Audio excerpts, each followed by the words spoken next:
j'ai un dégoût profond pour l'espèce humaine.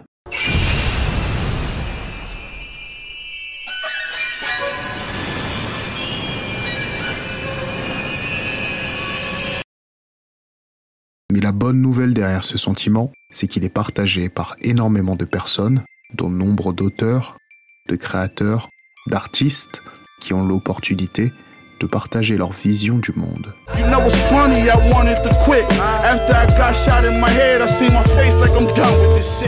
D'exorciser, d'une certaine façon, leur frustration et obsession en usant, pour les plus libres, d'outils et de langages qui leur sont propres.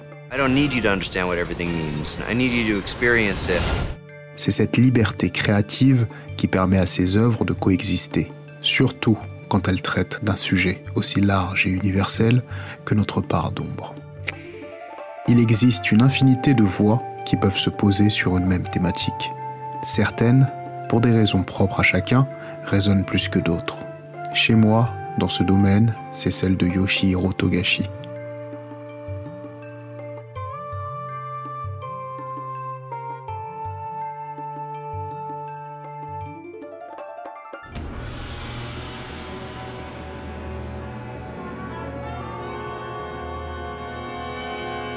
La question de la nature profonde de l'homme n'est pas un sujet que Togashi a commencé à aborder avec l'arc des fourmis chimères.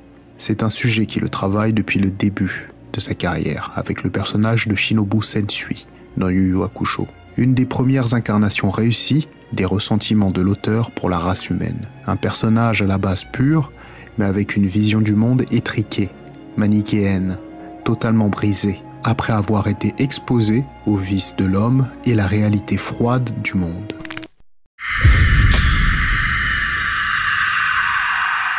Dans cet univers, il existe un artefact, une cassette vidéo qui couvre l'intégralité des maux de l'humanité, l'intégralité des guerres, des leaders corrompus, des peuples déchirés, surexploitation des ressources naturelles, pauvreté, meurtre, viol, le pire du pire, pendant des centaines d'heures, faisant directement référence à l'histoire, pas celle du monde de Yu Yu Hakusho, la nôtre. Cette cassette, Sensui en a fait son obsession. La regarde tous les jours, avec pour seul but, non pas la destruction du monde, mais l'extermination de la race humaine. On pourrait remonter encore plus loin dans sa carrière, au début de la série, quand le contrôle de sa propre œuvre lui a échappé au profit du succès commercial.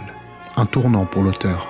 La première fois que Togashi a été confronté aux réalités du métier, usant physiquement et mentalement.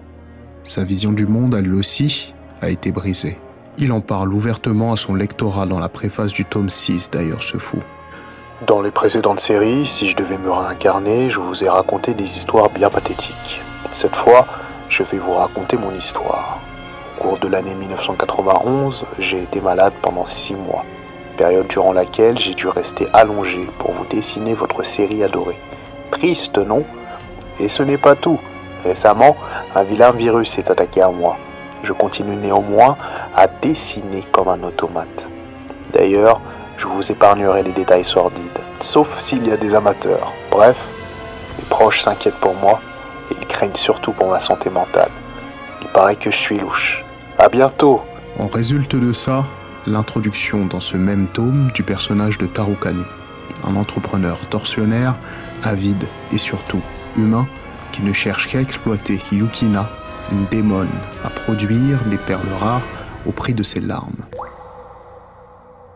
Cet événement l'a tellement marqué qu'il résonne encore dans son travail des décennies plus tard. Entre les 3 grandes familles mafieuses de Kakin qui se partagent le nom de Shueisha, sa maison d'édition, et le personnage de Morena Prudo.